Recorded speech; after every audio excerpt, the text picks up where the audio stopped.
Nous allons étudier ensemble le Shulchan Aruch du Admor HaZaken dans le texte, et en commençant avec Ilchot Ashkamat HaBoker dans ce qu'on appelle la Madora Tanina, la deuxième édition. C'est-à-dire que l'Admor HaZaken a fait une première édition de son Shulchan Aruch avec certaines choses qu'il avait mis en parenthèse, certaines choses sur lesquelles il n'était pas sûr, etc., avec l'idée de revenir et de réadapter les points qui sont dans le Shulchan Aruch. Et on a donc les imprimeurs qui sont les enfants d'Admor HaZaken qui écrivent la chose suivante au début, donc d'Ilchot Ashkamat HaBoker, tout au début du Shulchan Aruch. Il nous dit la chose suivante: Zot matzanu b'kitva kadosh Admor Zal Nishmato Eden. Ça, on a retrouvé dans les manuscrits du Admor, du Rabbi, chez Tri Lechaber Shulchan Aruch Madina Tanyana, qui a commencé à écrire une seconde édition du Shulchan Aruch, qui a de Shem Atova Alav. Et avec cadeau grâce à ce que Hachem lui a donné, lui a accordé, il a rajouté beaucoup de chidushim qui n'étaient pas nécessairement dans la première édition, la première chose du Shulchan Aruch. Même s'il y a beaucoup de choses qui ont déjà été dites, on a dit on ne va pas sauter, afin de ne pas rater quoi que ce soit. Au Mishnah, ce qui est marqué est là, donc on laisse les choses telles quelles. Et donc on a quelques simanim du Shulchan Aruch, dont on a une deuxième édition, la deuxième version, le Khotamina, et ensuite on retourne à partir de après Siman Dalet, on retourne au début, qui était la première édition, c'est dont on a la majeure partie du Shulchan Aruch, qui est la première édition de ce qu'Admor HaZaken a écrit. Donc on va commencer maintenant avec Ilchot Ashkamat HaBoker dans Madora Tanina. Ilchot Ashkamat HaBoker, Aleph Din Ashkamat HaBoker, donc les dinim où on se lève le matin, au Botet Seifim. Il y a 9 Seifim, c'est pas grave. Yehuda ben Tema nous dit, avec S, Askanemer, il faut être fort comme un amer, on dit ça comme une panthère, un léopard, un tigre, Vekal Kanesher, léger comme un aigle, Ratz Ketzvi, courir comme un cerf, Gibor Kari, fort, courageux comme un lion, la Sot Retzon Avicha Sheba Shamayim, pour faire la volonté de notre Père au ciel. Donc on se lève le matin avec toute la force qu'il faut. Askanemer, ça veut dire quoi? Être fort comme ce lion, cette panthère. Chez l'olid bayesh pnei adam amaligim, d'avoir honte devant personne qui veut se moquer. Les gens qui veulent se moquer de nous, qui se moquent, mais nous on ne va pas avoir honte. On est fort dans nos convictions. Gibor Kari, courageux comme un lion. Yikar Gvura ou Belev, l'essence du courage est dans le cœur. Les Hitgaber al Yitzro, ça veut dire quoi? D'être plus fort que son Yetzer Hara. Les Natzro, et vaincre son Yetzer Hara. Que Gibor Amidgaber al Sono, comme quelqu'un qui est fort, qui va se renforcer, qui va devenir encore plus fort à son ennemi. Les Natzro pour le gagner, ou la pilo l'arrête, c'est faire tomber son ennemi par terre. La même chose, chaque personne doit se renforcer le matin, être plus fort que son Yetzer Hara, carré comme un lion, la komishinato, se lever de son sommeil, kodem or aboker, avant même qu'il fasse jour, la vedat boro pour faire servir Hachem. Afin que ce soit nous qui réveillons le matin, et pas comme on va voir du passouk, le matin nous réveille. Je vais réveiller le matin. C'est un passouk que David HaMelech a dit, c'est dans les Teilim. Qu'est-ce que ça veut dire, je vais réveiller le matin? C'est moi qui réveille le matin. Et c'est pas le matin qui va me réveiller. Ça c'est la mida, le caractère de chaque personne, c'est la chose moyenne. C'est-à-dire, c'est pas pour les tzadikim, nécessairement, c'est quelque chose que chaque personne peut faire de se lever tôt le matin. Bête. Aval raoul chol yirat shamayim. Maintenant, toute personne qui a yirat shamayim. Chol chayil hashanigashem belibo. Toute personne qui a la crainte de Hachem, et Hachem le touche son cœur. Lakum b'chatzot halayla. Chaque personne doit se lever à chatzot, au milieu de la nuit. Ou le konem me'at, et faire un peu de lamentation. Mizmor Anad Bavel, en récitant le pasuk dans les Télim, le père dans les Télim Anarot Bavel, Kaetsebo, d'autres choses comme ça, Kvosh en passe Besidorim, quand c'est marqué dans les Sidorim, c'est imprimé dans les Sidorim, Tikkun Chatzot. Atchoban Bet Hamikdash, sur la destruction de Bet Hamikdash, Vegalut Hashchina, l'exil de la Shchina.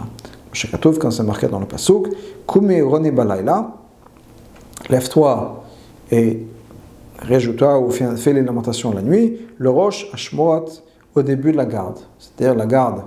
Il y a plusieurs explications dans la Gemara, soit au milieu de la nuit, soit quelques heures avant la nuit, avant le lever du soleil, avant le jour. Et à ce moment-là, c'est le moment où on va prier sur la Shrina, pour la Shrina et la destruction du Beit HaMikdash. Comme Shakadosh Baruch Hu me connaît le Beit HaMikdash, la même manière que Hachem lui-même se lamente à ce moment-là. Il dit, Oy li shechavti et beti. Malheur est à moi, car j'ai détruit ma maison. C'est mieux de faire un petit peu avec la kavana, mais harbot kavana plutôt que de faire beaucoup mais sans kavana. Donc une fois qu'on a fait tikkun chatzot, après on s'implique dans la Torah, Torah shebal peh, ad or hayom jusqu'au début de la journée. Sif Gimel. Dans Dakva, on sait déjà. Combien le Zohar parle de ça. D'ailleurs dans la Gemara aussi. Chez Chatzot, que Chatzot de la nuit, ou Et Chatzot, c'est un moment favorable. Les portes du ciel sont ouvertes, si on peut dire. Et le Zohar en parle beaucoup, et même dans la Gemara. Chez Katouf, comme c'est marqué dans le Pasuk, ce fut à Chatzot, Hashem a puni tous les premiers-nés d'Égypte. C'est-à-dire qu'à Chatzot, Hashem est là pour nous protéger. La sortie d'Égypte, le moment le plus important de la sortie d'Égypte s'est passé à ce moment-là, à Chatzot, donc c'est un moment très très très particulier. Gamamrou, on a aussi dit, dans la Gemara, toute personne qui étudie la Torah la nuit, Shrina kenegdo, il a la Shrina en face de lui. Shnemar kumi roni balayla, comme c'est marqué dans le pasuk qu'on a mentionné plus tôt, donc il faut se lever. Roni balayla, Roni c'est une référence aussi à l'étude, dans la joie, c'est-à-dire l'étude. Le Rosh Hashmorot, donc au début de ces gardes-là, Shifri Kamaim Liber, déverse comme de l'eau ton cœur, déverse-toi devant Hachem, Nochach Pnei Hachem devant Hachem, faisant face à Hachem. Clément, c'est-à-dire Shrina Shroetz Tachal, la Shrina est à la face de toi, puisqu'on dit que tu le fais ça devant Hachem, c'est qu'Hachem est là devant toi. Le Rosh Hashmorot, maintenant, quand c'est marqué dans le passage Rosh Hashmorot, au début de la garde, Hu Chatzot Alayla, c'est Chatzot. Si on ne peut pas se lever à Chatzot, Yakom Rosh Hashmorah Shlishit, dans ce cas-là, il se lève au début de la troisième garde. C'est-à-dire, il y a une discussion dans la Mishnah, dans la Gemara, combien de gardes il y avait dans la nuit, et si ces deux gardes, la nuit divisée en deux, dans ce cas-là, Rosh Hashmorot, en quatre, Rosh Hashmorot, dans ce cas-là, c'est minuit, il y avait deux gardes avant, deux gardes après. Si la nuit est divisée en trois Hashmorot, dans ce cas-là, si on va prendre une nuit de 12 heures, plus ou moins, on prend juste un chiffre au milieu. Dans ce cas-là, 12 heures, c'est 3 gardes, chacune de 4 heures. Donc la nuit tombe à 6 heures, 10 heures, 2 heures du matin. Et de 2 heures à 6 heures, c'est la dernière garde. Donc on se lève à 2 heures du matin, 4 heures avant le lever du soleil. Toute personne qui étudie la nuit, il a un fil de chesed qui est étendu sur lui pendant la journée. Quand c'est marqué Yomam Yetzaveh Hashem Chazdo Uvalayla Shiraimi. Pendant la journée, Hashem va commander, va ordonner du chesed sur lui. Uvalayla, la nuit, Shiraimi. Il y a la Shira, les louanges avec moi. C'est une personne comme ça, on l'appelle Eved Hashem, un serviteur d'Hashem. Comme chez Katouf, quand c'est marqué, Kolavde Hashem, tous les serviteurs d'Hachem, c'est quoi? Qu'est-ce qu'ils font? Qui se tiennent dans la maison d'Hachem la nuit. Donc, qui étudient la nuit. Il est bien de préparer un coq pour pouvoir le réveiller de son sommeil, réveiller la personne à Chatzot. Donc, c'est bien d'avoir un réveil matin. À l'époque, il n'y avait pas de réveil matin, c'était le coq qui réveillait les gens. Donc, pour avoir une manière de se réveiller. Comme Rabbi Akiva faisait. Qu'est-ce que Rabbi Akiva faisait? Il prenait avec lui un coq, même quand il voyageait, afin qu'il puisse le réveiller à Chatzot. S'il n'y a pas de coq pour le réveiller, dans ce cas-là, il peut payer quelqu'un qui paye quelqu'un pour le réveiller. Encore une fois, de nos jours, maintenant, c'est facile, c'est le réveil matin. Avec son téléphone ou une alarme, etc. Dalet. Miyad shenior meshinato. Dès qu'il se réveille de son sommeil. Kedei shechal et gaber litzro. Afin de pouvoir se renforcer sur son etzera. La koum izrizut bechatzot, et pour pouvoir se lever de manière rapide, à chatzot. Ou bien si ce n'est pas à chatzot, kodem amud hashachar, bien avant le lever du soleil. Madame Benonit, c'est pour la personne moyenne, celle qui ne peut pas se lever tôt. Donc dès qu'on se réveille, qu'est-ce qu'il faut faire? Yarshov libo, il faut penser, l'ifnemi ou shochev, devant qui on est? Devant qui on est allongé? Il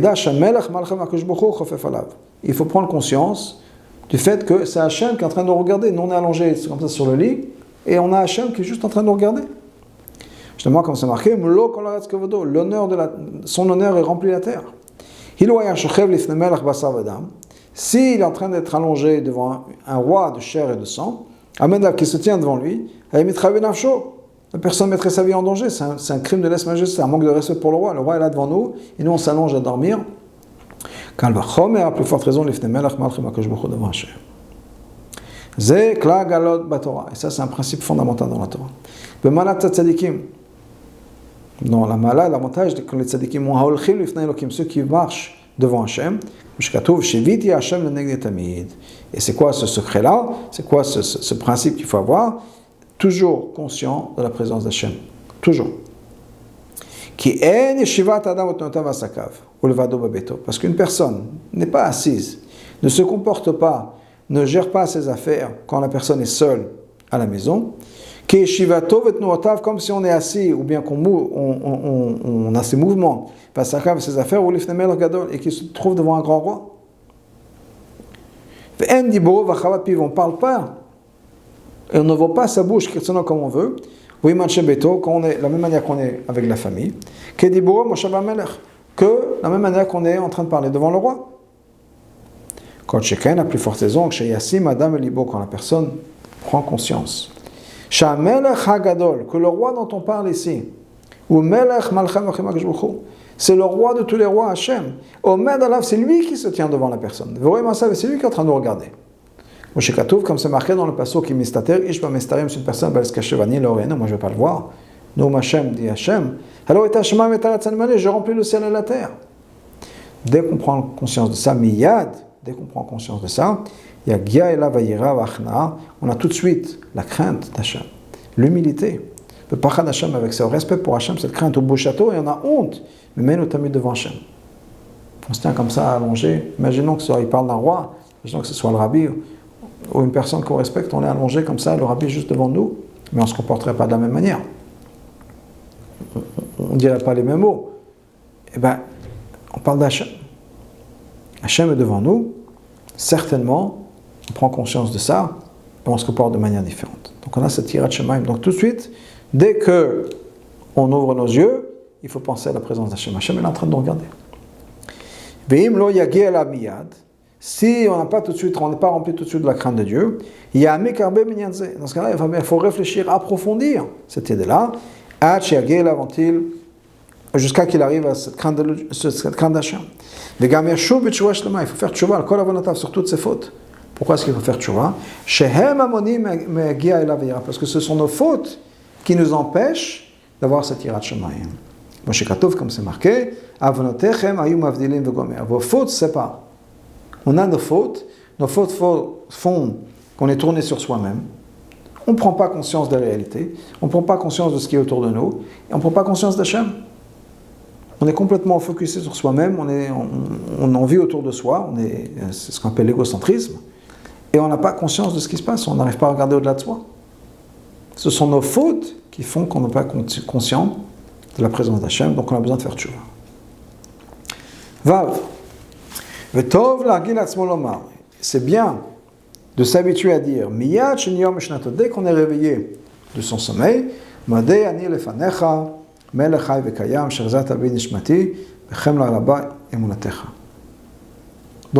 qu'est-ce qu'il faut dire? Je te remercie Hachem. Melech qui est le roi Chai Vekayam qui vit, qui existe. Tu m'as rendu mon neshama avec miséricorde.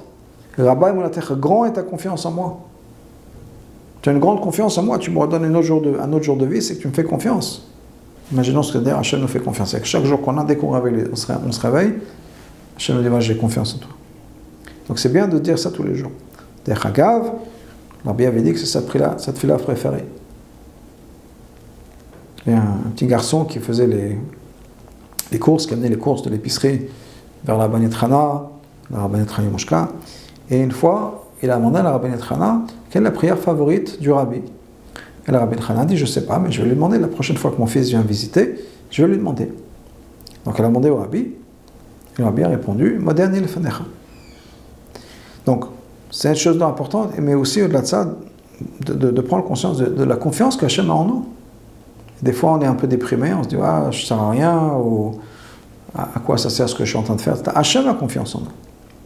Allez, dès par ça, Yiskor et Hachem. On va se rappeler d'Hachem. Aomed alav, qui se tient devant lui, Yakum Yisrezout, on va se lever très rapidement.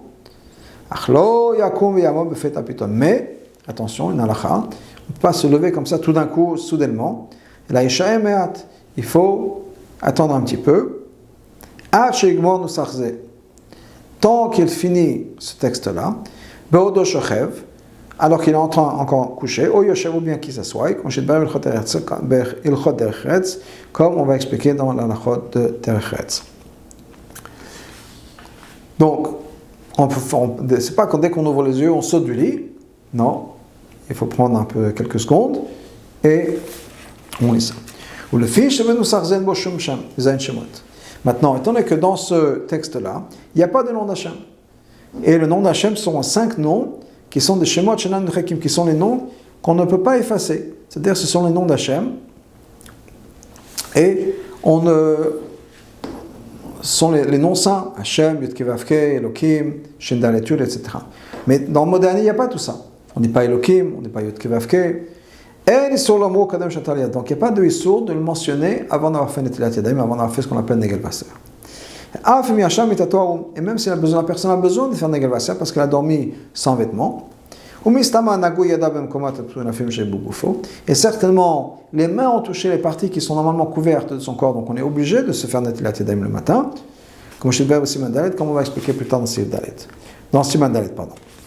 Donc, on peut dire moi dernier avant d'avoir fait Negel Vaser. Aval, mais assour l'otzi divrei Torah, mais puis on n'a pas le droit de dire des mots de Torah, de prononcer les mots de Torah. Yadayim est une faute quand les mains n'ont pas été lavées. Aval, l'areb divrei Torah, mutar, mais de penser des mots de Torah, ça on a le droit. Afapiken, malgré tout, eno l'areb, la filul daber divrei Torah, on n'a pas le droit, on ne devrait pas penser, ou bien dire des mots de divrei Torah. Bodo Mushkav al-Mitato, quand on est encore couché, Gamem Natal Yadav, même si on a déjà fait le Tilat Yadayim, on a fait Negel Vaser, il y a Yakum et Yamod, il faut se lever, ou Yeshev, au moins être assis Beima avec la crâne de Dieu, Shnemar, et quand le Krat Elokecha Israël, il va se préparer devant, en allant se présenter devant toi, le Dieu d'Israël. Zayin. Mishi Yashan Bemalbushan. Une personne qui a dormi, qui a passé la nuit à dormir, habillé. À l'époque de la Mishnah, la Gemara, l'habitude était de dormir généralement sans vêtements. De nos jours, on a plutôt des pyjamas. Mais si une personne a dormi habillé avec ses pyjamas, étant donné qu'il est possible que ses mains n'ont pas touché les parties couvertes du corps.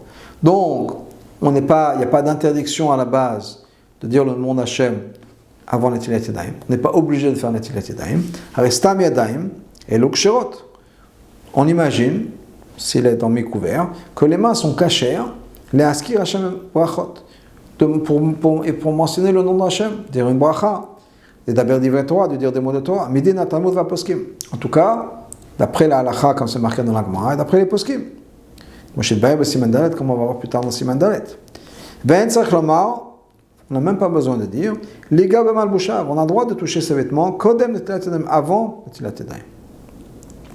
Afalpi, même si, roach ra'a shoralan, il y a un mauvais esprit qui est sur les mains. Mais, si on a dormi habillé, on peut toucher des vêtements, on pourrait dire à la base des mots de Torah, le nom d'Hachem. La seule chose qu'on n'aurait pas le droit de faire, d'après la halakha, d'après le niglé, c'est de ne pas toucher la nourriture ou des boissons. Comme on va expliquer plus tard dans Dalet. Mais nous dit le Rabbi, dans le Zohar, on a été très strict. Chez l'eau le varech, ne pas faire de bracha. Velo le mot de ne pas étudier, de ne pas prononcer de Torah. Ne pas toucher non plus des vêtements. Et non plus même pas de marcher 4 coudées. Tant qu'on a encore cet esprit de Touma sur les mains, c'est-à-dire avant d'avoir fait Netilat Yadayim, avant d'avoir fait Negal Vaser le matin. Et quelqu'un qui marche dans les tamot, 4 coudées, chayav mita, cette personne-là est chayav mita. Pourquoi? Parce que quand il a cette touma là sur les mains, il a été mechalel akdusha, il a transgressé, il a désécré la kdusha d'Hashem, Hachem qui est sur lui. Parce que chaque juif a la kdusha d'Hashem, comme le Rabbi nous dit, qui est al kolav de Hachem.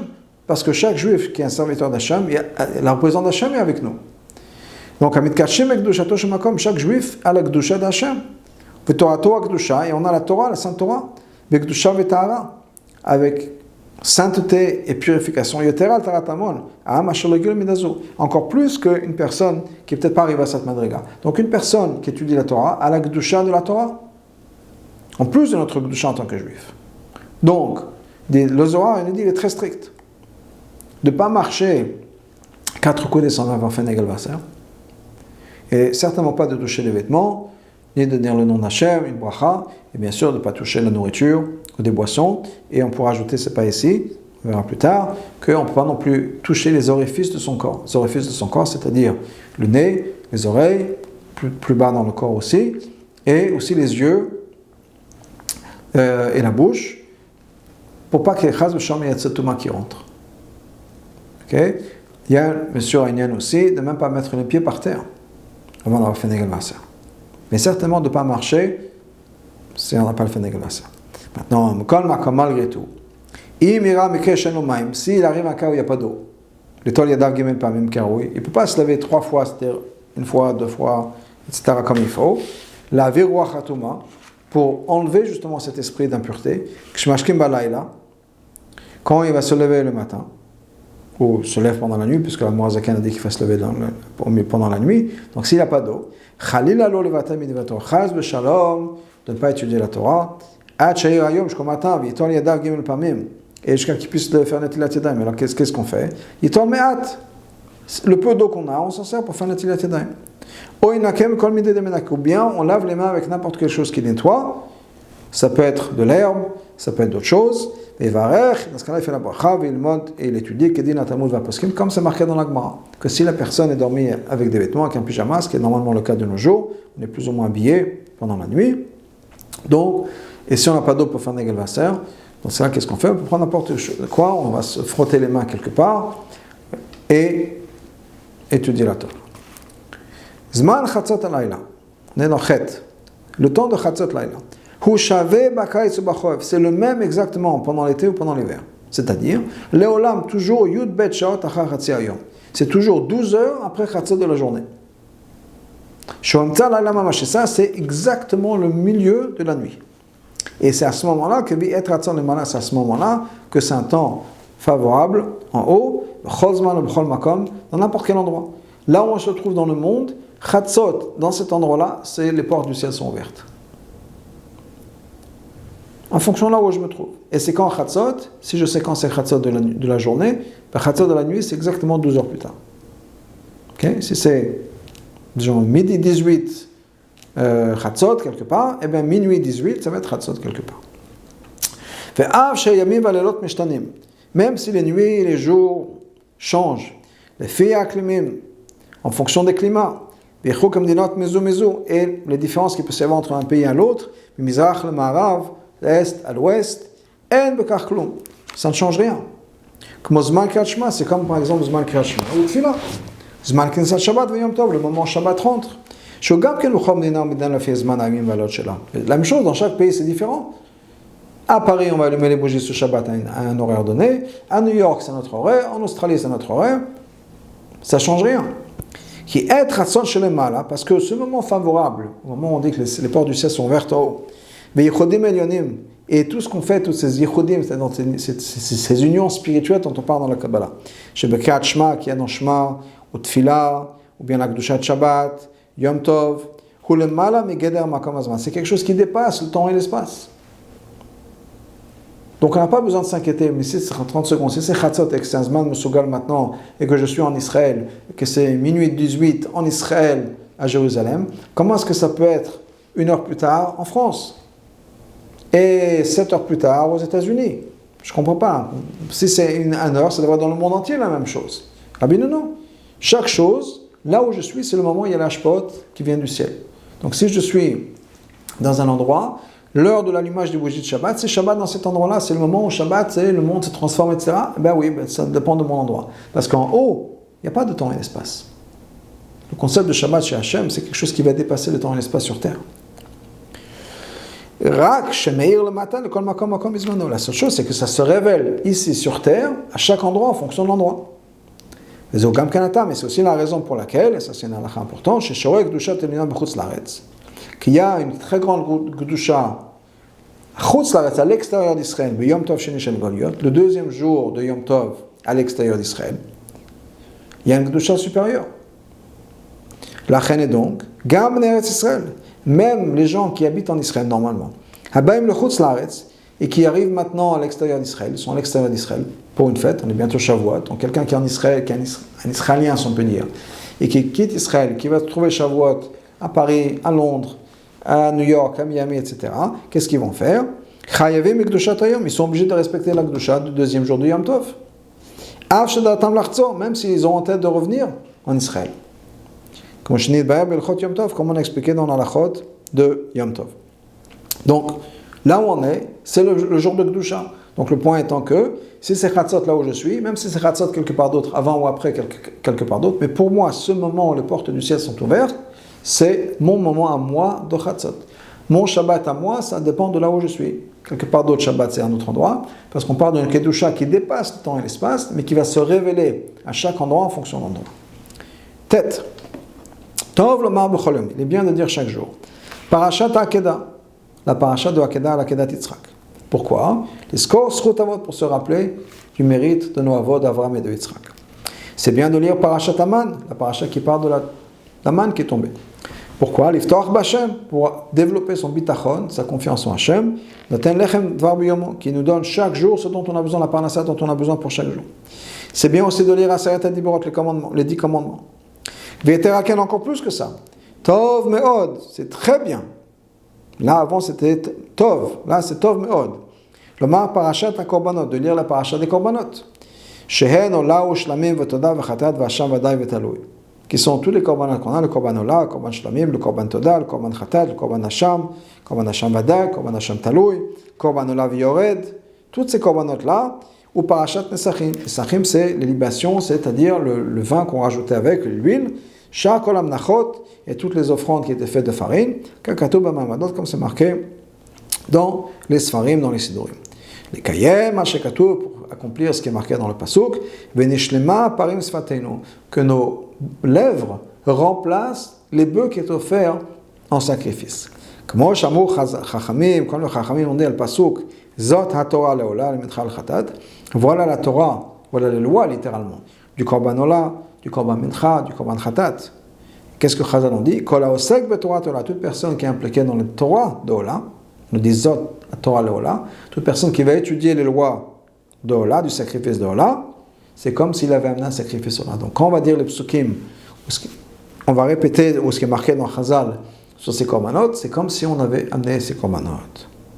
Mais comme encore malgré tout, qu'une personne a le cœur d'étudier, de comprendre. Il ne doit pas dire les korbanot tous les jours. Et là les prakim, de temps en temps, et qu'il puisse vraiment étudier. Et ça suffirait de dire le perek de Mishnah qui est le perek d'Ezum Koman, qui est Gadol Tamul Navili de Maïse.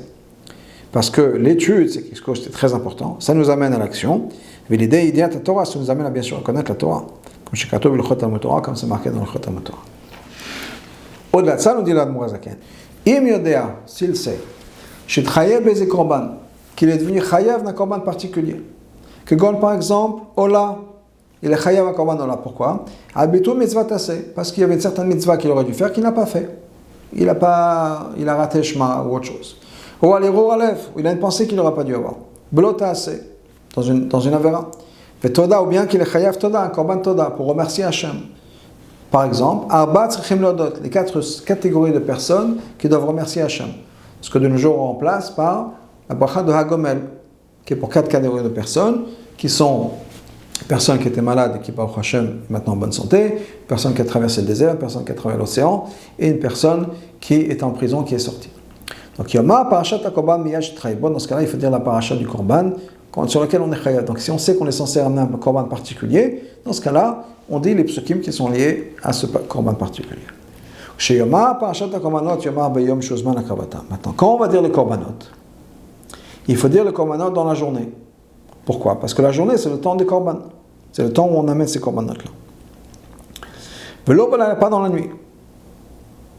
Mais ça, c'est important. Des fois, on se lève tôt le matin, il fait encore nuit.